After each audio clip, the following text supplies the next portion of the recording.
them over to them. Okay, if you said 5 vehicles were handed over to the SIS unit, that you know, okay.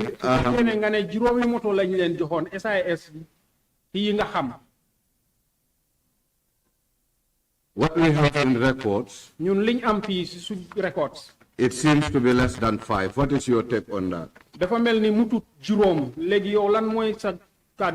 It's false, it must be 5. Meaning it's false, it should be 5. Yes. Thank you.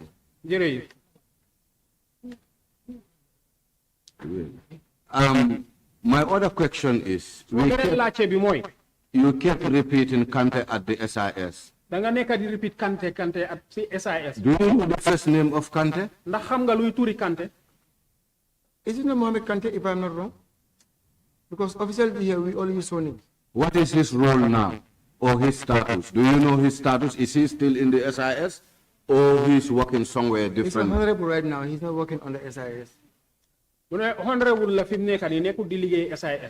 If you say honorable, at what state? Status? Deputy. Honorable Banma Anam, Deputy. He's a National Assembly member. National Assembly member. Because I know we have one Kante. National Assembly member. With the name you have referred to. Right. Police shortly before Thank you. No, that's fine. Police before he came to SIS. My other question is, while we were in court, do you participate in turning vehicles to scraps? No,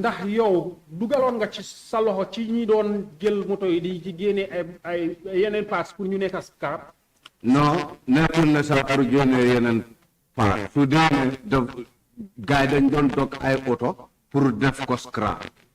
Ndax da ngeen doon dog ay moto pour def ko scrap. Ndax yow sa loxo dugoon na ci loolu. Cannibalize maa ko def waaye dog feera jaay doguma feera. I was doing cannibalization, but I never caught vehicle to make them to sell them. Do you know who was doing the cutting? Ndax xam nga ki doon def dog bi? During my time, that's what happening because man time before I get bagage new for one. The time I was living there, all the equipments were there. So then, no one was cutting vehicles for the purpose of a scrap. Kon ken nekuton di dog ay moto pour def ko scrap. Duma mo wax ne dog bi amut because man suma time amut waye bima fa joge bo woli nga xana ñi fa nekkon security nga laccé len waye man awma ci ID. I cannot say the cutting does not happen, but when I was there, it doesn't happen. Maybe when I left there. Now, can we shift to Kanilai? While you were at MSA, were you assigned any responsibility at Kanilai in relation to the Jagne Commission?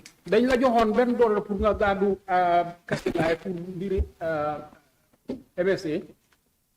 Kanilai, as I know, so give some of them for my time, be my under at Jagne Commissioner for Tractor C. Kanilai, as I know, the time I went there was for when I went with the Jagne Commission for the vehicles. For the tractors. For the tractors. Tabolin, Dama apologize to Alajikura. And for that one, I apologize to Alajikura. Because whatever Kanilai, I can't be being among a tractor. So if you go to Kanilai, the camp, there were tractors all over. So being bugajal tractor is in the soldari. When you want to take the tractors to the hand of the army, sila apologize to Alajikura. Appeal? Appeal rather, sorry. That's the time I appealed to Alajikura. En route. I told him that the ones that are not rebel, as far as I exist. We leave them with the army as long as the army is still existing. Then you gain a scrap, you then pack them Kanilai. Then we take the scrap and then pack them at Kanilai. The most interact at Kanilai, other than that, interact. So that is between me and Kanilai. Apart from that, don't have anything to do with Kanilai. Do you know how many tractors were found in Kanilai during your visit or at the time of your visit? Ndax xam nga ñaata tractor ñu nekkon Kanilai ci waxtu bi ngeen démé fofu non. Yi ma mëna recall moy tractor yu magi ja awel jënd. What I can remember is the big tractors that Ja Oil bought. How many tractors were there? Ñaata fa nekkon? Anyway, munuma recall yep, why munna recall jina na nyari tractor you mak.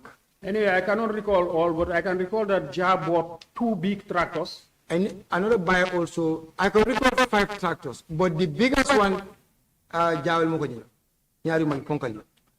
I can recall 5 tractors, but the bigger ones were bought by Ja Oil. What were the conditions of these tractors in relation to their mileage? Were they 0 mileage or? Lan moo nekkoon condition yi tractors yii nii ci li demee seen mbiri mileage bi ndax ñu ngi woon 0 ndax amoon nañ mileage bu bëri. Bàyyi mu xel si mileage bi waaye xam naa ne yëpp a ngi doon daw, they are all in good order. I did not put my mind to the mileage, but I know they were all in good condition. Mr. Jagne, do you have any tractor in Badibu Kerewan?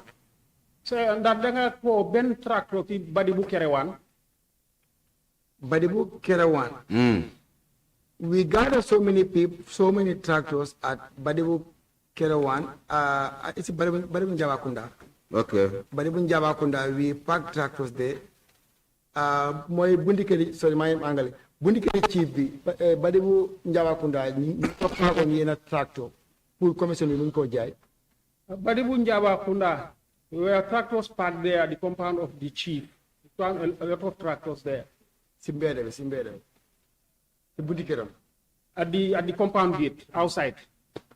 What happened to these tractors? Lan mo jot tractor yoyu? Tractor following ko garda be after evaluate we ñew mu def ci evaluate den oxygen ñu gaay oxygen ko. The tractors where they are parked there, the evaluators came and they evaluated them and then were oxygen. Okay, Mr. Jagne. Mr. Jagne. Jagne, in your head, do you know the total number of tractors that were auctioned? Ndax ci sa bop bi yow mun nga the assessment. Like auction. Munuma recall amount bi because you don't get inventory was not me. It was Yahya Job and then the commission who was taking the inventory. Those are the right person who can give you the normal stage of the tractors, but not me.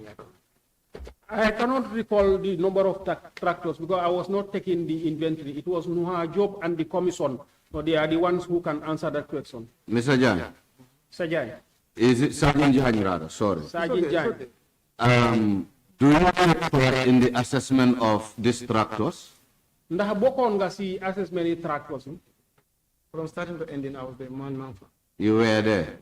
So I think it will be right to say, even if you don't know the specific number of tractors, but in your head, you could give an estimate.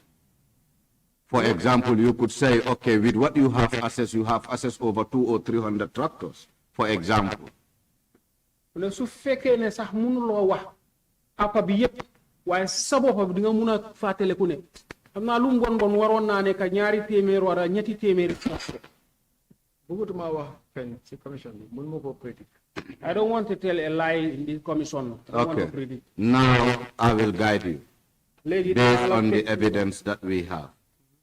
Ci ñun liñ yor.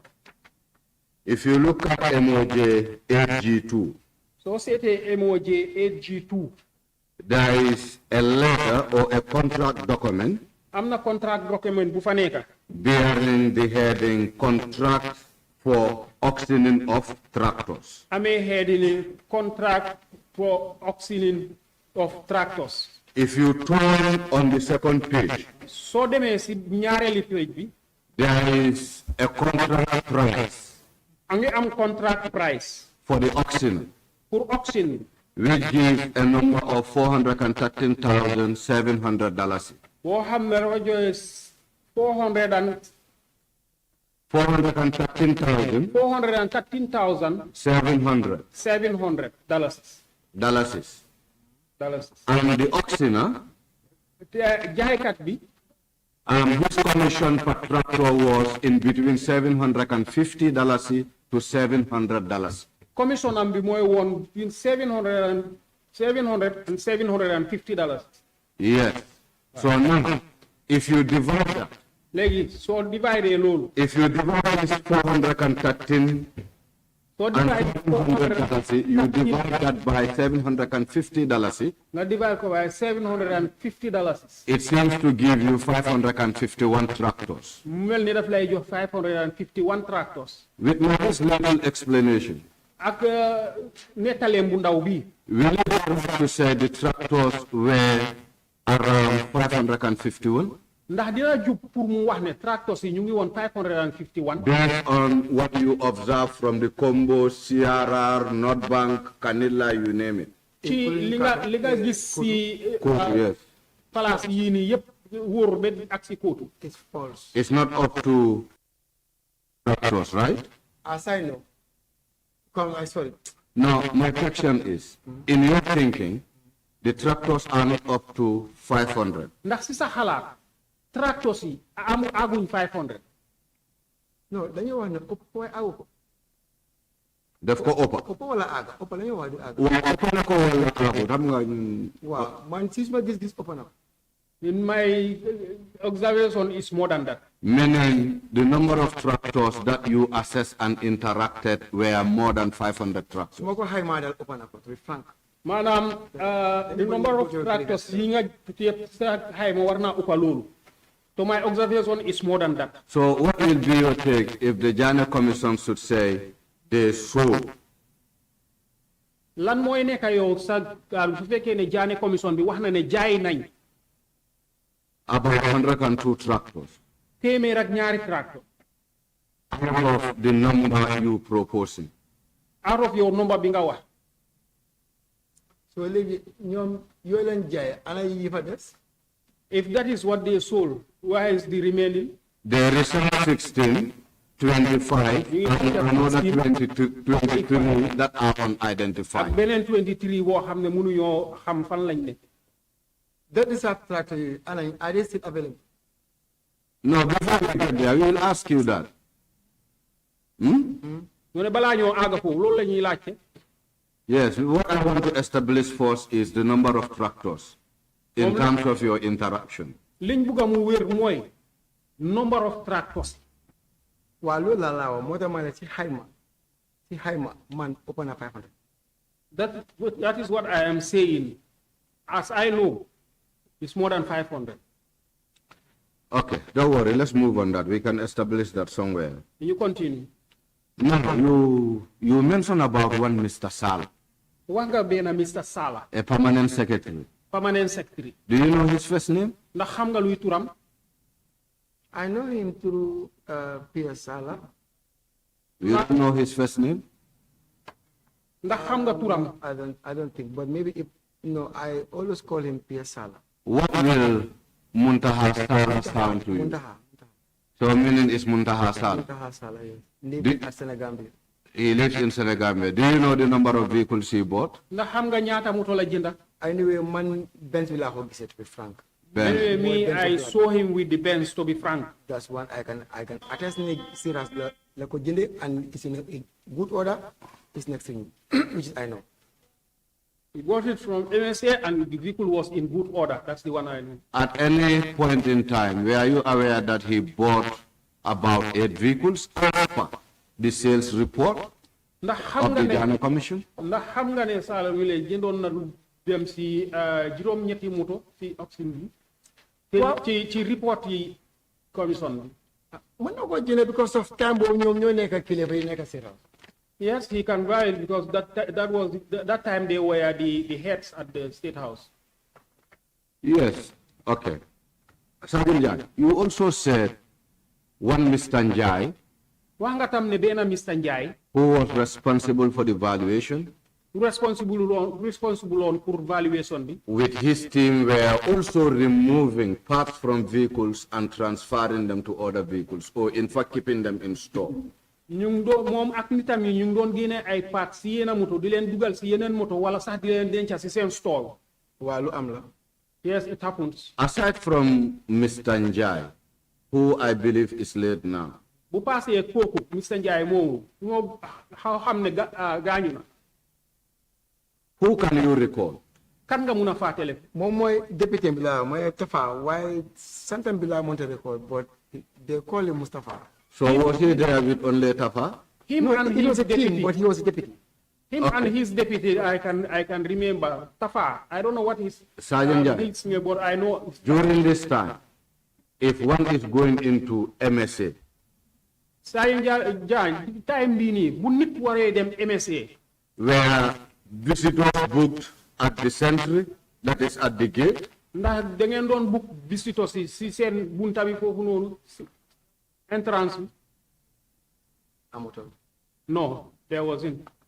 where, okay, as of now, Léegi nii, are you taking records of visitors that comes into MSA ndax through the sentry, through the guard room? yéen a ngi record visitors yi nga xam ne ñu ngi dugga si MSA si seen guard room bi foofu. Presently, all small visitors outside the neighbor, they do go within the premise. Presently, all my visitors don't stop outside. They don't come inside the premises. I'm on place for him to stay as a visitor. Unless you make a staff member or somebody who comes from state house. No, now, let me give you a direct example. The day this committee visited MSA, were our vehicles recorded at the sentry? No. Léegi xaaral ma la des bi nga xam ne commission bi nii ñëw nañ visit si MSA ak suñuy moto bi ñuy dugga foofu noonu ndax record ngeen woon moto yi dugga. Mr. Jagne, the military at the gate, Okay. are they under your command? Sajaay ndax military yi nekk si bunta bi foofu noonu ndax yow si sa commande lañ nekk si sa roon lañ nekk. At the time, right now, 6 more command. Yes, right now they are at my command because I am the most senior person there. During the auction, when they are military at the guard room? Time auction bi ndax amoon na military yi nekkoon si guard room bi. Tractor auction, when you took over MSA, aside from your team of mechanics, were there still guard securities at the gate of MSA or infantry securities at the gate of MSA? Time auction bi o time bi nga fa nekkee ndax amoon na guards yi nekkoon foofu noonu ci bunta bi.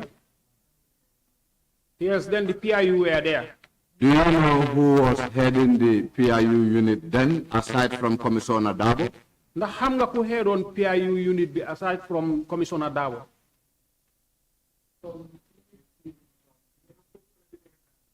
Beneka Kotu, for now. They went from Kotu for now. The team that is at Kotu by that time. Luma don wax moy gasse ñu lay nekk ci bunta toy duga MSC time bo xamne lañ la fa tek yow during the Jagne commission luma laajte moy time bo non kana ne kon guard commander bi ci paray dañ dey change. They normally change. Can you remember any? Ndax mun ngaa fàttaliku kenn ci ñoom ñi nga xam ne ñoo daan nekk commander guard commander ku. You were not used to them. I was not used to them. Mr. Jagne, were you aware of any tractor moved to Casamas or tractors moved to Casamas? Ndax yëg nga benn tractor boo xam ne dañ ko yóbbu Casamance wala tractor yoo xam ne dañ leen yóbbu Casamance. Through private, do you have a private syndicator? Fàttaliku, I don't remember. Ndax xam nga CD. Private syndicator. You know, syndicator. Let me just. He works under you. You know, I want us to be very straightforward here. I don't want it to be a game in between you and the council. Let's be straightforward and let's hit it. Private syndicator works under you. Where is he now? He is with you directly. Okay. Did you move any tractor from the Gambia to Casamas? I repeat. That was, we did, or what if we did, not actually, somebody buy it. Stop there. Adama, why do, in your initial response, why do you respond that private syndicator haven't taken any tractor to Casamas? Give me that answer first, then we progress. The Malay, should they private syndicator? Should they need you a tractor to Casamas? Ko hamna dob don liggéeyayo nga ne ma ne déedéet loolu nga ma njëkkaatoon bu ma ñëwee ma ne la ne ma xam nga private syndicator nga ne ma ne waaw ma ñëw laajte su dee yóbbu na ay tracteur Casamance nga ne ma ne waaw so lu ma laajte mooy lu tax si njëlbeen nga ne ma ne déedéet interpret. The question is, the first question I asked was, did anybody take any tractor or tractors to Casamas? And your answer was no. And then he said, did you know any private syndicator? He said, yes, he was working under you. And then he asked, did private syndicator took any tractor or tractors to Casamas? And then you said, yes, that question is easy to answer. Now he's asking you, why didn't you say yes when he asked, did anybody take tractors or tractor from MSA to Casamas? Why didn't you say yes?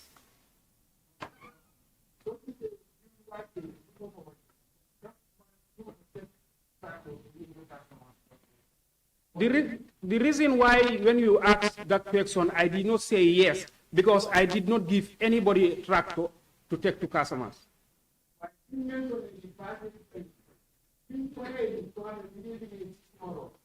But when you mention the name of the person that is working under me, because that tractor is not government tractor.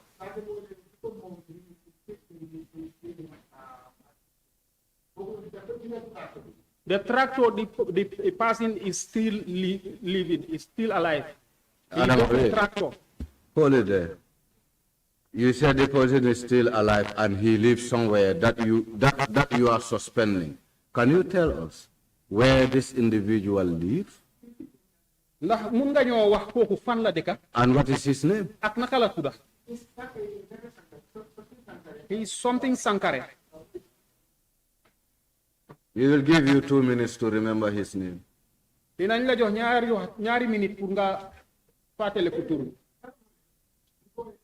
Anyway, he's a Sarahule. He's called Sankare. Huh? The person who bought the tractor is from Busumbala and he is Sankare. I cannot remember the name, but I know he's Sankare. He bought the tractor.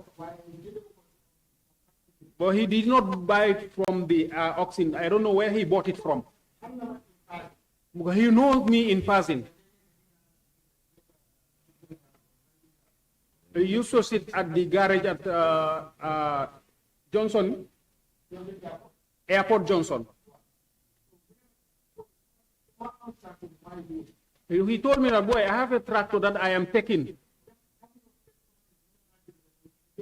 Don't you have anybody that can help me to take the tractor for me? Then I was with the same syndicator that you are talking about. I told him, tractor. He said, yes. Then I turned.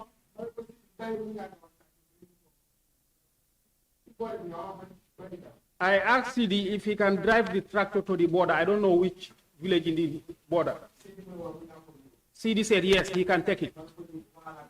And he asked him to talk to CD. Then the negotiator on the price is how much he's going to pay and the fuel. The following day, the same syndicator, I gave him fare from Lameng to Busumbala, where the tractor is. He started the tractor. Where he went with the owner of the tractor who bought the tractor. And he drive it to take him to the border. And since then the tractor has a problem. I told him, as far as it's you cannot spend the night there. And the owner of the tractor is there. He paid you already to take him there and drive him and take him there. Come back, return back home.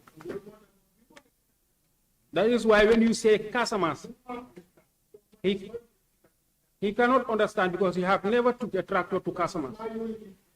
And he have never sent somebody to Casamas. Mr. Jagne, let me help you. I'm not saying you sold a tractor. Let me be very clear here. Yeah? How do you determine that that tractor was not bought from the auction? How do you know about that?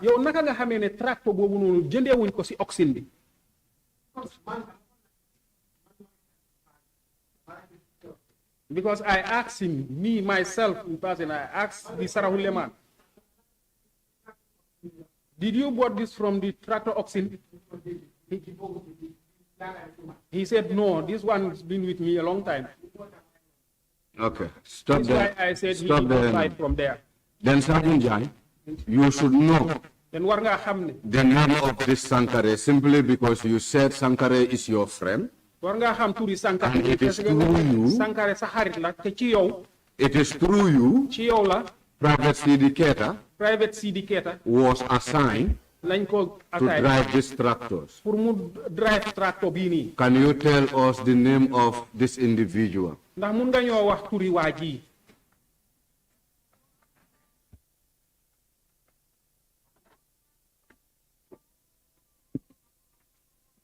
Muluma right now recall to be, but Hamta in person. You have his number? I cannot remember his name, but I know his number. Yes. Okay. Chair, I want to apply that he write down the name of this particular Sankare, his phone number, and share with us for the purpose of investigations. Chair, bugana mu bindal ñu number Sankare bini ak xeyna turam ak adresse am mu joxal ñu ko.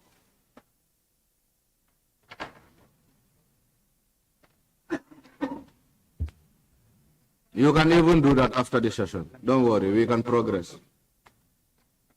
Mr. Sergeant, do you recall the 10 buses that were moved from State House to Kanifing? Do you recall about these 10 buses? How do I recall now bus State House? No Kanifing. Can you tell us? I cannot remember the amount, but I know buses were from State House to Kanifing. Yeah, can you tell us something about these buses? What happened? These buses. These buses. State House, cement store. They were at State House where they call cement store. Cement store. Cement store. They Sediba. Now Sediba. He himself. Called me. Banjul. I went and met him in Banjul. He told me, where is your crane? Good order. It's in good order. I said, yes. He told me, we want to tow the vehicles that are behind there because we want to come and fence there. According to him, he said they sold them. But the owners did not come to pick them still. And we cannot leave them there because we are coming to fence here. I called the owners to come and pick them at Kanifing. Assign your crane to come and pick the buses and take them to Kanifing. I told him the fuel. What about the fuel? The fuel, we will take it from State House. And I said, can you start? I said, when did you want us to come and start it? Start from next week. He said, start from next week. Then we were going to weekend. Then on Monday, I went with the crane driver and some of my boys. Them city bagage moto yi. We went to go and check the vehicles. Mom said ba mu ñu identify ñaata boss lañ wala gëné ko jaay nañ leen islen Kanifing. Him said by himself come and identify the amount of buses because they already sold. Then the following day Tuesday. See the guys start the easy bossy. That's the day they started bringing the buses at MSA. At Kanifing. At Kanifing. After my talk, I gis nyari pol. Then after sometimes I saw two Fulagai. Two Fulagai. No, danga nyari goor man jarba pol la. So anyway, when they came, the vehicles we bought at Banjul, they said they brought them here. I said, yes, we are packing the materials, but we are not ready. Maybe you talk to Sediba. So when we brought the vehicles, I cannot count the vehicles, but maybe the amount he said is up to that. Let's correct this. I'm talking about bosses. And if you say motor, do you still mean bosses? I mean boss. Thank you. Boss mean. So now, yes. When these two uncles came, that is the two men. Do they, no, I wouldn't say full men that they are my uncles. Do they really go with the bosses? No, you hold on. When they came, I asked them to hold on. After my inform Sediba. I bring all the vehicles and then I inform Sediba. Because start the release because I don't want to start releasing the vehicles. And I don't know how the amount that is coming. Were you able to guard the same uncles at Kanifing? Ndax mënon nga gaara moto yoy non yépp Kanifing. Kanifing dafa réer Kanifing too big. Non, luma xam moy mba mënon nga jël boss yu nekkon State House Sedi Ba bum la nga dem jëli pour yobbu ko Kanifing. Non loolu sax mujjé wuta aga. Loolu la fop maa ngi point boobu non. No, that why we were unable to complete it. Because being started is almost 5 boss. I could remember for Sunday. Because when we started bringing it, I can remember 5 bosses. I called Sediba. Then I called Sediba. It's better than start the call. There are people who came here, they want to take their vehicles. I think it's better you call them. Because of motor BPH. Because the vehicles cannot fit here. Then he said, anybody that comes here, refer him to me. Which is, I refer those 2 guys. That's why I refer those 2 men to him. Then I confirm from Sediba himself.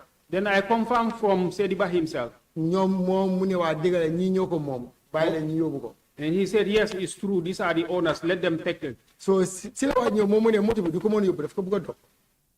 that's the time he said he cannot take the vehicle. He want to cut it. Then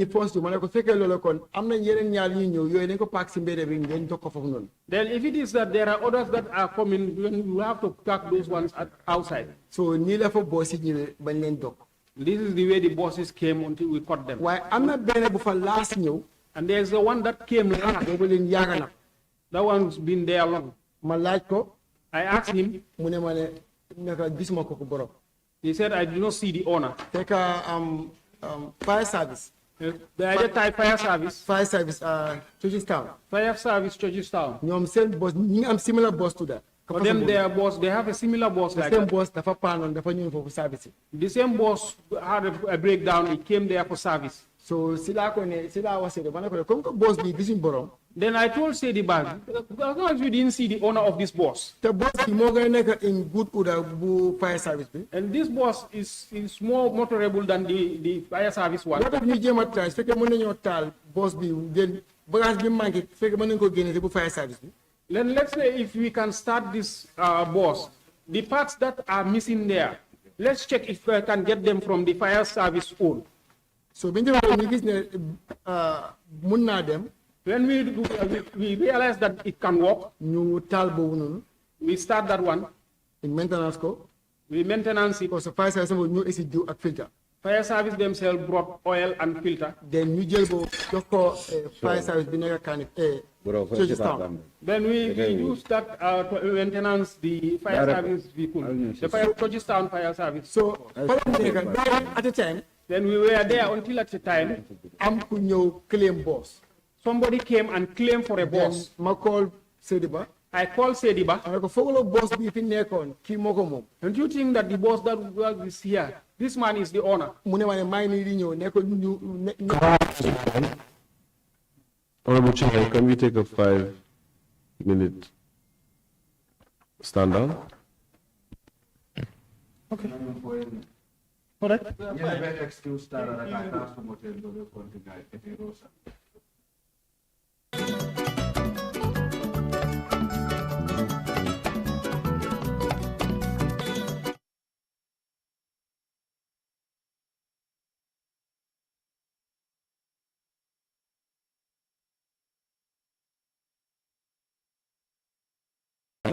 Because ñun xibaar yi ñu jaare These were 10 bosses.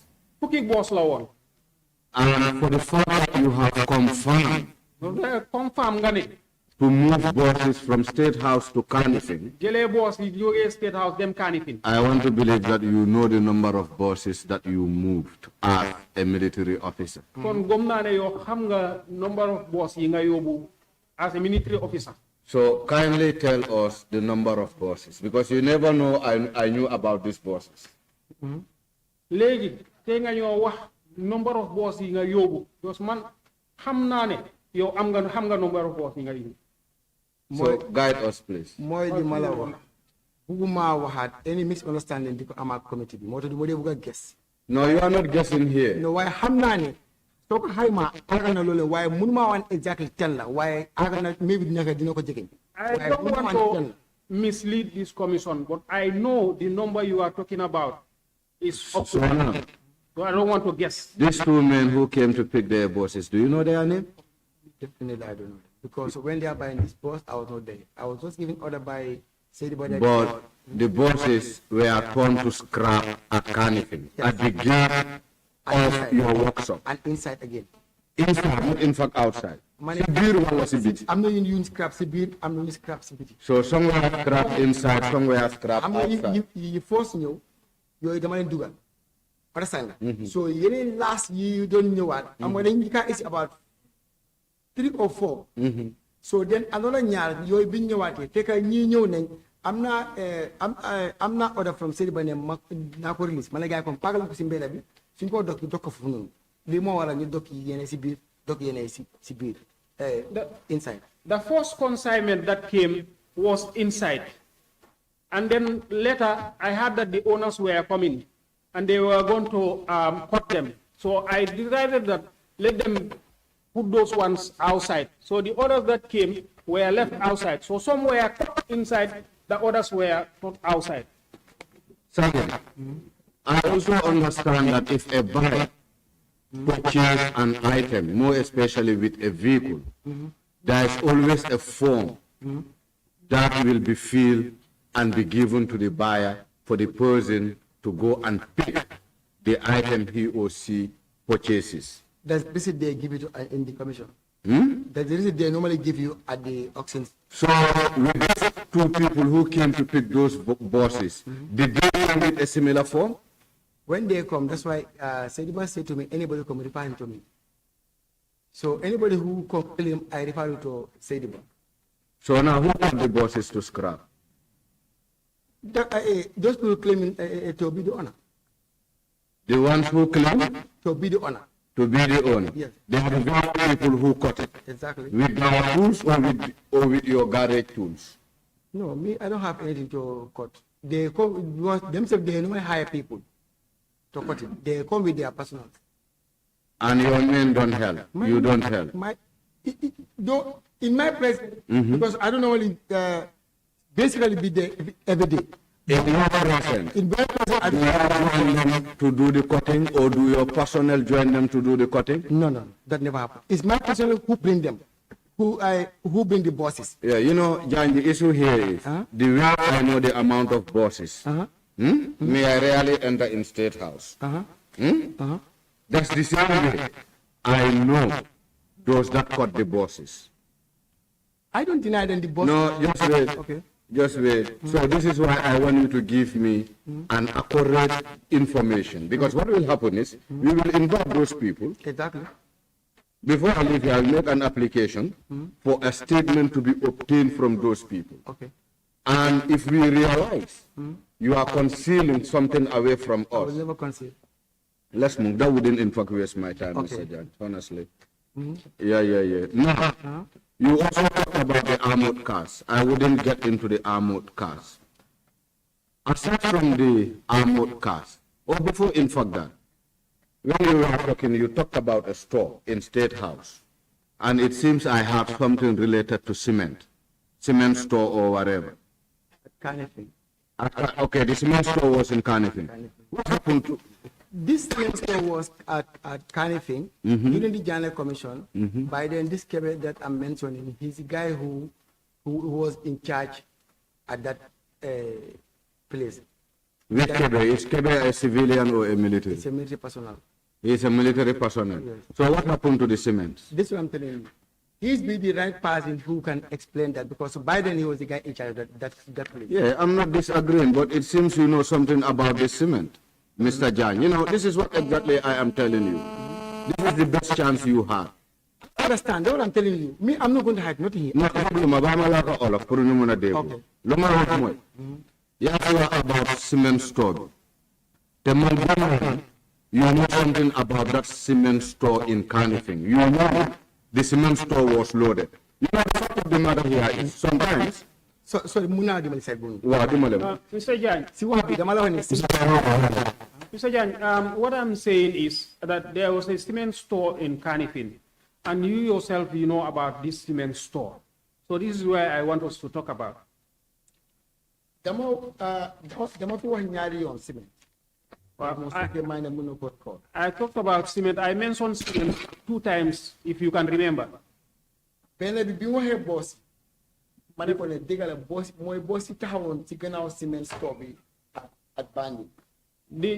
first one was when you talked about the bosses. I said yes, the bosses that were standing behind the store, cement store in Banjul. So how many cement store? I don't know whether you are talking about that cement store or another one. You know, I took my question from your response. And I feel the cement store you are talking about is the cement store at State House. Cement store beneath a State House. However, you also will another cement store. Yes. And it will be of importance for the committee to move the cement store. Because I understand there are over either 300 or 3,000 bags of cement.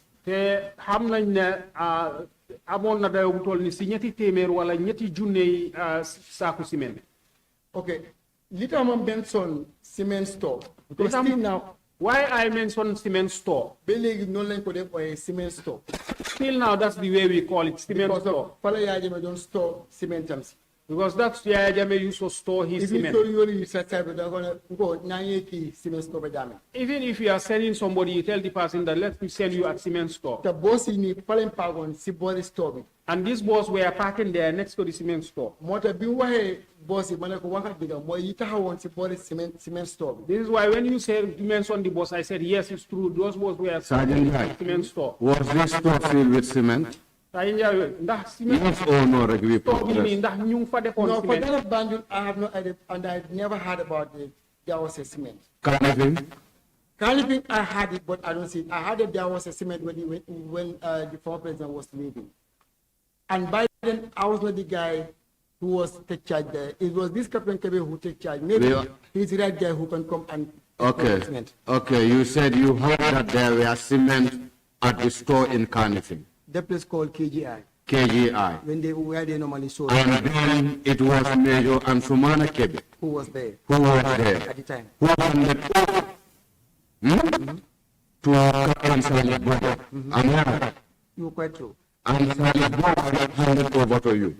You are quite true. You are quite true. Now tell us the cement. No, I'm telling you, this cement, when the cement was there, I was not the guy fully in charge. That was during impact. There was like 20. Okay. That wouldn't waste our time. Okay. We will get to that. Okay, thank you. Now, you know, I started about the armored cars, but I said I'm not going to talk about that. No, let's talk about it. Is there anything you will tell us? As I said, that's my concern. That's your concern? Because of the armored car that we sold to civilians, that shouldn't be. Which civilians do they sold those armored cars? I'm telling you. People. You have mentioned those people. So for me, there is no new element that you will inform us in relation to the armored No, cars? actually, I don't. Yeah. So now I want us to look at the Sarrecombas, the heavy, whatever military vehicles. At State House. At State House? Yes. Yes, what happened to them? They cut it. They cut it to what? Into pieces. Pieces and do what? We deploy it in the ozone or And tear they them? sold it to auction. They sold it to? They sold it to these scrap buyers. Scrap rights. Yes. Do you know who actually? Him, but he'll be the right person who can come here and clarify. Do you want to tell us, Commissioner, Superintendent Sediba was the one who authorized for those to be caught? No, I'm not saying that. Then what are you telling us? I'm not saying that. Under whose custody were this vehicle? As far as State House is concerned, because he normally claimed that it's the vehicle control. That's why I said, I'm not saying he's a very wide gift or whatever, but I said maybe he will be the right guy who stood here and then explain. But I know that those Sadokuma was being cut to pieces and then sell it to this. You know, you kept saying Mr. Sediba claimed to be the vehicle controller at State House, which I agree to. But in the other hand, I also want to believe that the State Guard has a command who takes charge of all military vehicles. Is that correct? At the time that was there. By now, is that not there? By now, it's Sediba who normally give us people because we don't have. Do you know Captain Jammeh? Captain Jammeh, yes. Yes, I know him. Where is he now? Captain Jammeh, I don't know where he is, but I know him. What about Matar Jagne? The one that worked with, how do they call him again, with Sediba at State House? Matar Jammeh, the MTO, right? Huh? The MTO, short guy. Yeah, the short guy, exactly. He is still in State House. He is still in State House. Yeah. What is his responsibility at State House? Is it MTO vehicle control? MTO motor transport officer? Motor transport officer under the army. Yes. Hmm? Yes. Will it not be right to say you, Sergeant Adama Jagne, should be under Captain or Major Matar Jammeh as the transport officer Yes. and under the military instead of Sediba? Okay, that point I can make it clear.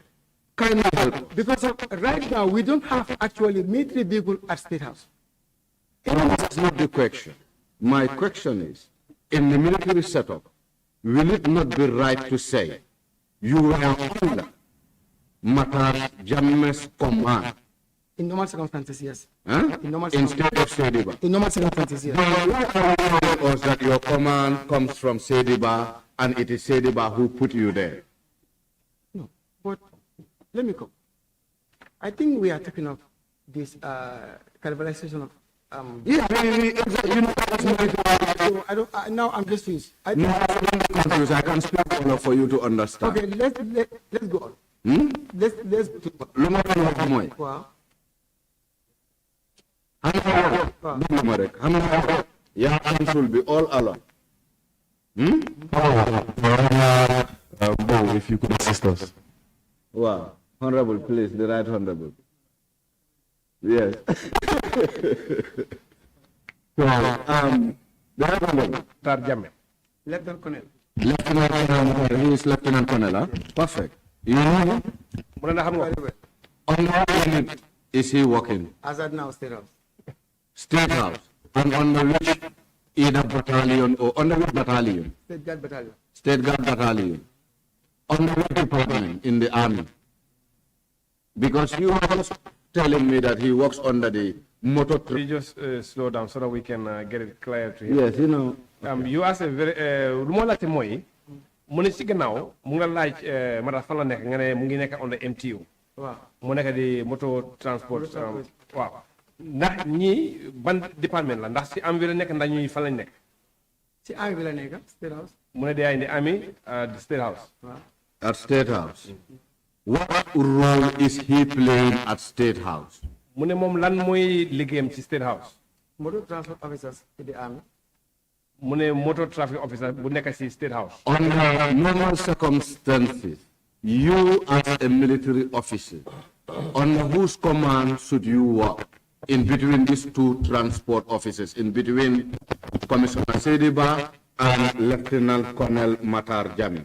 mu ne am ci liggéey bi nga xam ne nii moom nga nekk di def si State House nga am ñaar kenn ka mu nekk Sediba ak this army officer Matar mu ne ñooñu yow ci fan nga war a nekk. In normal circumstances, man ma Matar ñoo war a liggéey hand in glove. waaw mu ne he's normally he work with Matar hand and glove. And ask him if he is working with Matar hand in glove. mu ne ndax yaa ngi liggéey ak Matar ci liggéey boobu noonu. He says until today he's working with Matar like that. So ask him, will I be right to say his direct command is Lieutenant Colonel Matar Jammeh instead of Commissioner Sediba? mu ne ndax du nekk dëgg pour ñu wax ne sa direct command bi mooy Matar instead of Sediba. Okay, simple. Yes, lu mu pour nga tontu ko foofu rek then from there ñu mën a continuer waxtaan mu ne he said that's right. Yes, so under normal circumstances Matar is your boss but not Sediba. waaw mu ne comme like ci liggéey bu ngeen liggéey moom foofu mu ne ko dafa mel ne Matar moo war a nekk sa boss not Sediba. Mr. Jan, then why is it that you kept saying Sediba is your boss, Sediba is the one who deployed you, Sediba is the one who moved you, and not mentioning Lieutenant Colonel Matar Jammeh? What are you hiding? mu ne lu tax depuis bu waxtaan bi commencé ba léegi yow yaa ngi nekk di wax ne Sediba moo la yóbbu fële Sediba moo la yóbbu fële Sediba moo la transfert feneen waaye doo wax ci turi Lieutenant Colonel Matar te xam nga ne Matar moom ngay liggéeyal direct mu ne dafa looy nëbb. dama bëgg moom understand me. He said he wants you to understand. This is the State House right now. He said at this State House. ñu ko nekk yëpp soldat yi. All the soldiers that are at the State House. Whatever bëgg si affaire transport si Sediba lañ dee dem. Whatever they need on transport they go to Sediba. Even Matar ñu ma wax nii. He said even Matar Lieutenant Colonel Matar. He says every morning he reports to the office of Sediba. su ñu waxee mission. When he went to mission. dafa am pour dem si Sediba. He has to go to Sediba. lu Sediba approve. Whatever Sediba approves. moom mooy dem State House. That's exactly what goes to Sediba. Matar mu jëbële dara State House bañ ko. Tell him I'm not disagreeing to that. mu ne wax jiw sa wax boobu. The day we visited State House, mu ne keroog bu ñu demee State House. we were not only received by Sediba, mu ne nekkuloon Sediba rek moo ñu welcome. but Lieutenant Colonel Matar was also part of the team. And mu ne Lieutenant Colonel Matar bokkoon na ci ñu nga xam ne ñoom ñoo leen teeru ci State House. But by the look of things, waaye mu ne boo ko xoolee. any vehicle related to military. mu ne moto bu nga xam ne nii military bi ñoo ko moom wala am na lu mu ànd ak military. we were taken through by Lieutenant Colonel Matar. mu ne Matar si boppam moo ñu dee won ak wax naka la ci oto boobu noonu. Sediba took charge of the civilian or GG vehicles. mu ne Sediba moom lu ñu wax rek mooy oto yi nga xam ne nii ci oto nguur gi la ñu def ci GG. Let me repeat again. I understand. Wow. You understand? mu ne waaw. Okay. Meaning your command was coming from Lieutenant Colonel Matar Jammeh instead of Sediba. mu ne kon dafa mel ni about your personal interactions with Sediba, we take the work or we take the authority as a priority here and forget about personal relations.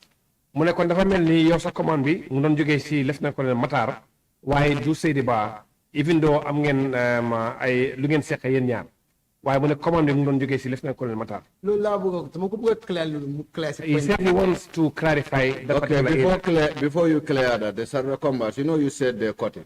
Yes. Who cut them? mu ne comme affaire Sarve combat boo doon wax ne dañ ko dokk mu ngi bëgg dafa bëgg a xam ne kan moo ko dokk. mooy li ma ko wax gis naa ñu ko dokk waaye xaw ma kan la su bëggee mu dem laajte gars yi fa nekk ñu Matar ak ñu Sediba. He says he saw them cutting it. He doesn't know those people. But if you want to know the facts about the cutting of the Sarve combats, then you would have to talk to Lieutenant Colonel Matar and Sediba that were there. Tell him that is fair enough. However, can he inform the committee where have he seen Matar and Sedeba coordinating the cutting of those vehicles? Mune ndax yow ma gisoon nga lieutenant colonel Matar ak Sedeba ñu ngi waxtaan ci àndandoo bu nga xam ne mooy waral ñu dog oto yi. loolu mosuma ko gis. He says he has never seen it. No, but Chair, Chair, you need to salvage or see it. The witness, within a minute, he is changing his statement. He said that we can call. You know, we have Hansak here. Okay. We can bring back the statement. Okay. He said he didn't actually know who cut the vehicles, Yes. but he saw people were cutting those heavy-duty military Armored car. vehicles Yes. or armored car. Yes. You said that. I said it. So I'm asking you, when are you seeing them doing that? No, but you said where I saw Matar and then Sediba, they are sitting discussing about that. No, I didn't say that. Okay. What I said is, where exactly have you seen the cutting taking place? Mune fan nga gisee ñuy Sibir State House, foofu lañ ko dëggee. mune inside the state house. Inside the state. Sibir State lañ ko dëggee. Was this done by civilians or military officers? Mune ndax lii civilians mooy ñi nga xam ne liggéeyuñ ci nguur gi ndax military officer ñu doon dog. ñi ko military officers civilian lañ. He says those that were doing the cutting were civilians and military officers. No, I'm not military officers. My nekkuñ soldat civilian lañ. ñi ko dog. Yes, that means they were not in the military, they were civilians. Sergeant, in the military, what is your understanding about signal message and publication? Mu ne ci military bi mooy ci soldat yi ñuy liggéey lan nga understand ci ma signal message mu ne lan nga understand waaw Signal message and publication. And inform. waaw it means to inform. To inform on what specifically? mu ne ci lan Like, Why not you speak Wolof he help? comme yow loo ma laajte nii. Signal message comme li ma la li fa nekk tey su fekkee dara moo war a xew, for example, si army. yes he's saying that for signal message if there is something that's supposed to happen in the army. Let assume fii nii camp la.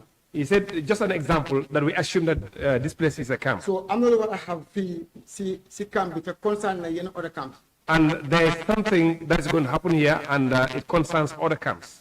Si nga mën a send signal message wala nga send ko si nga mën a send signal message wala secret pour nga inform yeneen sama. If you are deploying a military officer, for example, from Laminkoto military barracks to the State House, will it be right to say there must be a signal message and a publication of that personnel? mu ne ndax dëgg la dina tax ñu send a signal message. Waaw. So now, when we were moved from Yundum to State House, He said buñ la taxalee si camp bi Yundum ñu yóbbu la State House. was there any signal message and a publication to the effect? mu ne ndax signal message bu mu doon laajte si gannaaw ndax loolu defe nañ loolu ñu send ko to other camp ñu xam ne yow taxoon nañ la for signal message. Moving from State House to court, was there any signal message and a publication? mu ne ndax bu la doon yóbbu nga jógee State House nga dem Kootu mu ne ndax signal message boobu gars yi seenoon nañ ko. biñ maa jëlee kóotu comme naka because of kóotu nekk foo xam ne permanent base la woon. kóotu attaque la woon dama nekkoon on the State House attaque there. Okay, he said the transfer to Kootu was temporal. He was just attached there, but he was still part of the State House. kóotu nekkul base. He said Kootu is not a base. is léegi nii bi maa jógee fii di dem boobu am na. To Kootu, then there wasn't because of Kootu is actually just a temporal. Yeah. From Yundum to State House or from State House to Kootu? question yi moo laajte understand mo. He says he doesn't really understand your question. Yeah, can I get you here? Come in. It is done through a signal message, and after which your name will be published. Exactly. Exactly. From Yundum. Okay, so go ahead. No, come up. I said from Yundum to State House. Yes, that happened. That took you to MSA and Carnifing to say, former Secretary General Fader the former Secretary General, when you receive a signal message from the army?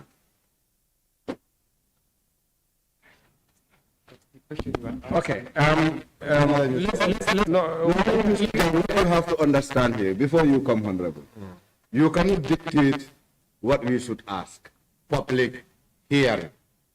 So as such.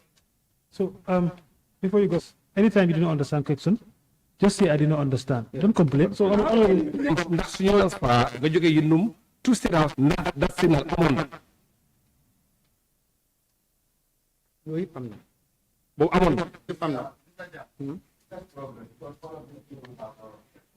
Okay. Now, with those three signals. But sorry, but do you think me also, I can able to have that stamina? Everybody is asking me question up to by this time, where I can resist that. Yes, Exhausted. For me, you should have strength way more than all of us, not except these three officers. Yeah, because another guy come and all questions are coming to me, so I don't have post to relax. So questions are going to you, yes, because you participated in the process. Then I think then I will appeal to the council then, because the brain also can be exhausted, and when my brain exhausted, I can't say anything. Okay, Mr. Witness, counsel. I overheard the witness saying he's exhausted. And in this kind of investigations, they have a right. If he's exhausted, two things we can do. Stand down for at least 30 minutes or 45 minutes or 1 hour, or we let him go and come back. But since he has expressed that he's exhausted, we need to consider that. Yeah. Yes? The exhaustion he's talking about is the flow of question. The exhaustion he's talking about,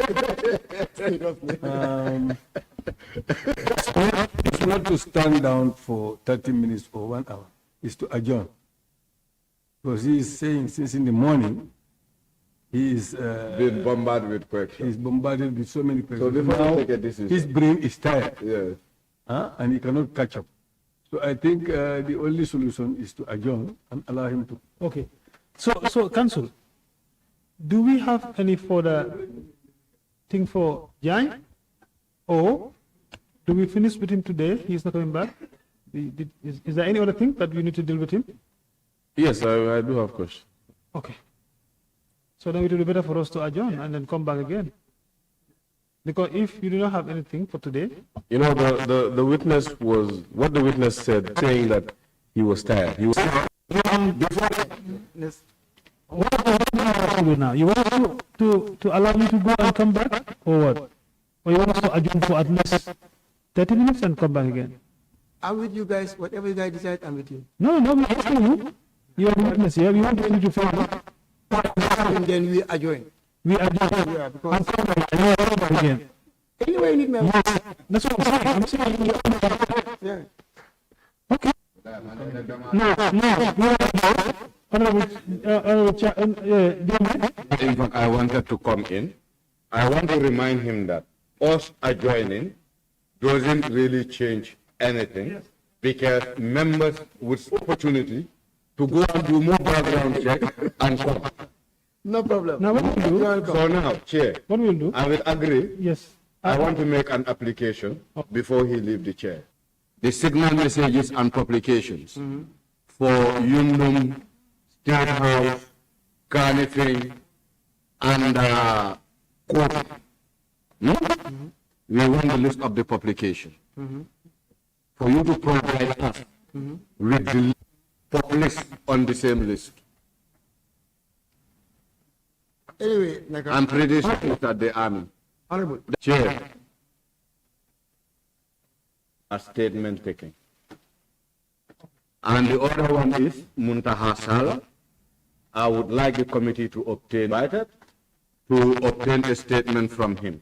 The salary he talks about, when we get the number, if we confirm the name, I would appreciate a statement to be obtained from him. Perfect. Lieutenant Colonel Matar Jagne, I will appreciate a statement to be obtained from him. Commissioner of the PRU. Commissioner of the PRU.